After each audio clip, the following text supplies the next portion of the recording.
Assalamualaikum warahmatullahi wabarakatuh. Di sini saya akan mempresentasikan bersama isu etika bisnis. Krisis ketika bisnis di BUMN, kasus PT Indofarma Tbk.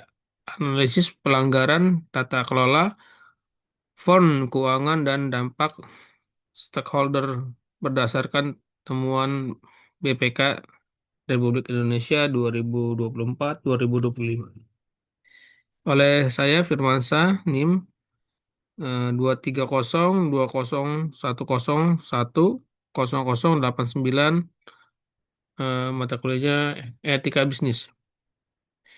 Identifikasi sektor dan entitas sektor formasi dan alat kesehatan entitas PT Indofarma Tbk BUMN.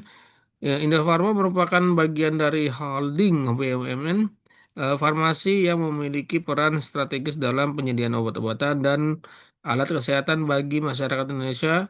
Isu ini menjadi krusial karena sektor kesehatan memiliki tanggung jawab moral tertinggi terhadap akses kesehatan publik. Ringkasan kasus kronologi temuan BPK Republik Indonesia berdasarkan pemeriksaan keuangan BPK menemukan indikasi kerugian negara sebesar 371,83 miliar dalam pengelolaan keuangan Indofarma tahun 2020 sampai dengan 2023, dugaan tindakan pidana korupsi dan manipulasi laporan keuangan untuk menutupi kerugian perusahaan. Intervensi hukum kebijakan Kejaksaan Agung dan KPK melakukan penyidikan intensif. Mantan Direktur Utama AP ditetapkan sebagai tersangka terkait pengadaan alat kesehatan fiktif. Kasus ini mencerminkan kegagalan sistem pengawasan internal dan perusahaan plat merah. Isu etika fraud keuangan Windows Dershing manipulasi laporan keuangan tahun 2020 untuk mencapai target fiktif perusahaan pengadaan alat kesehatan Alkes atau disingkat yang didukung barang fisik atau fiktif. Pelanggaran teran- transparansi terhadap pemegang saham dan publik melalui data aset dan digelembungkan. Isu etika pelanggaran hak 98,9 miliar rupiah tunggakan gaji karyawan Maret tahun 2025, egoisme, etisme, manajemen. Di tengah kerugian skandal korupsi, manaje- manajemen gagal memenuhi hak dasar karyawan atau gaji dan THR. Kepentingan manajemen untuk menjaga citra positif dilakukan dengan mengorbankan kesehatan ribuan tenaga kerja yang telah di yang telah berkontribusi. Hal ini melanggar prinsip keadilan justice dalam hubungan industrial. Isu etika bisnis, moral hazard, penyalahgunaan dana pinjol, temuan mengejutkan mengenai penggunaan dana perusahaan untuk kepentingan pribadi melalui aplikasi pinjaman online. Konflik kepentingan, pemanfaatan jabatan untuk memfasilitasi transaksi dengan pihak ketiga tanpa prosedur audit yang sah, ketiadaan integritas pemimpin perusahaan gagal menjadi teladan etika bagi organisasi, merusak budaya kerja profesional. Analisis teori etika bisnis, teori egoisme, etis, manajemen bertindak semena-mena demi kepentingan pribadi dan pencapaian target jangka pendek. Bonus posisi tanpa medulikan kewajiban moral kepada orang lain.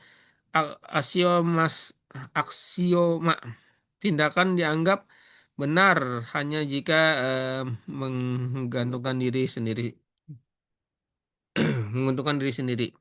Teori utilitarianisme, pelanggaran etika ini gagal memberikan kebaikan terhadap bagi jumlah orang terbanyak.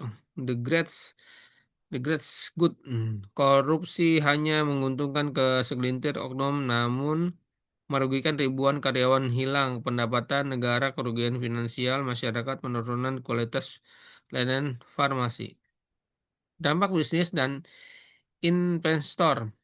Di sini ada diagramnya. Ya, saham Enough mengalami penurunan signifikan dan ancaman delisting dari Bursa Efek Indonesia meningkatkan akibatnya tidak ketidakpastian ke tata kelola. Dampak sosial.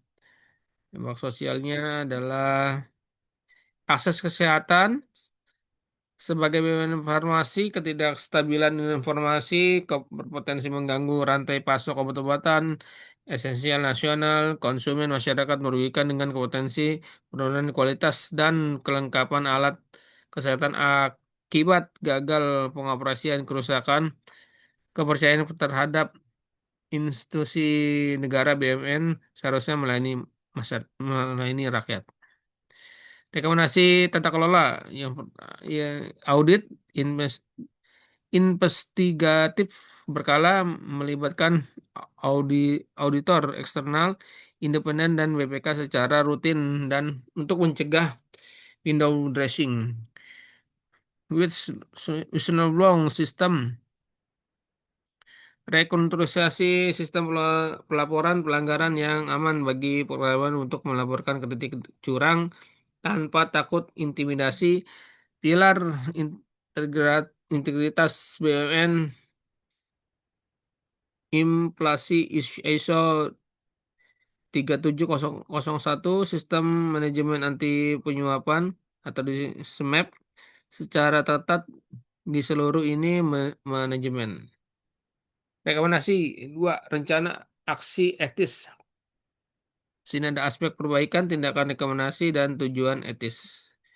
Hak karyawan, rekonstruksi hutang untuk memprioritaskan gaji dan THR, keadilan kepentingan,